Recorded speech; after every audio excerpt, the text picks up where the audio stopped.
పెళ్లి సమయానికి రాని వరుడు ఉంటాడా? పోని వరుడు సమయానికి రాలేదని వేరే వారిని వివాహమాడే వధువు ఉంటుందా?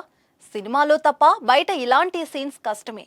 కానీ రియల్ లైఫ్ లో కూడా ఇలాంటి సన్నివేశం ఒకటి చోటు చేసుకుంది. వేలకు వరుడు రాకపోవడంతో వేరే వారి మెడలో దండ వేసింది వధువు. ఇలా చేయడం వెనుక పెద్ద ప్లానే ఉంది. అదేంటో చూసేయండి. సిఎంఆర్ షాపింగ్ మాల్ మన హైట్ నగర్ లో భాగ్యలతా కమాన్ పక్కన ఫిబ్రవరి 29న ప్రముఖ సినీ తారలచే గొప్ప ప్రారంభం.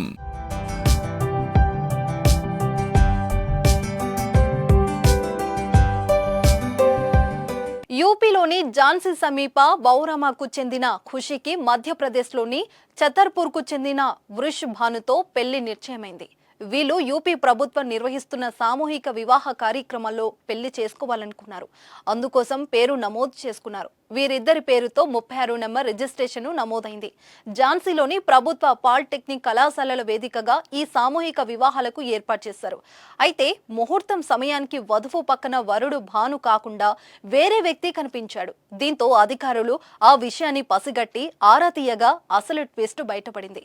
వరుడు సమయానికి రాకపోవడంతో తన బావతో ఉత్తుత్తి పెళ్లి చేసుకున్నట్లు గుర్తించారు. వధువు అలా చేయడానికి కారణం ముఖ్యమంత్రి సామూహిక వివాహ పథకం కింద కొత్త జంటలకు యూపీ ప్రభుత్వం అందించే ఆర్థిక సాయమే.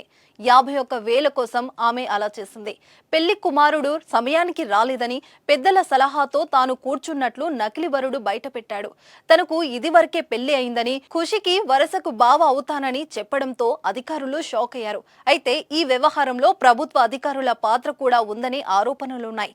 దీనిపై జిల్లా సాంఘిక సంక్షేమ అధికారిని లలితా యాదవ్ సమగ్ర విచారణకు ఆదేశించారు. ఇక ప్రభుత్వం అందజేసిన కానుకలను ఖుషి కుటుంబ సభ్యుల నుంచి స్వాధీనం చేసుకున్నట్లు ఆమె తెలిపారు. సీఎం సామూహిక వివాహ పథకం కింద మొత్తం 51,000 అందజేస్తుంది ఉత్తరప్రదేశ్ ప్రభుత్వం. ఇందులో 35,000 నేరుగా వధువు బ్యాంకుల్లో ఖాతాలో జమ చేస్తారు.